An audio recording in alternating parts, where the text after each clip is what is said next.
بسم اللہ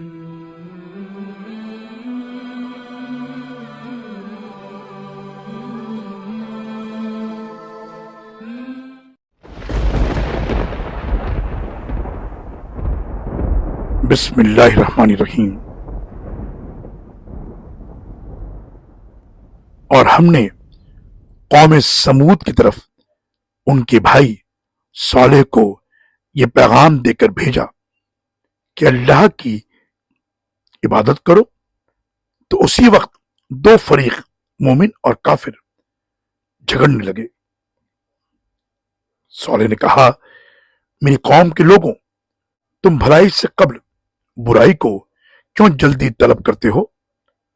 تم اللہ سے بخشش کیوں نہیں طلب کرتے تاکہ تم پر رحم کیا جائے؟ سورہ نمل آیت نمبر 45 اور 46۔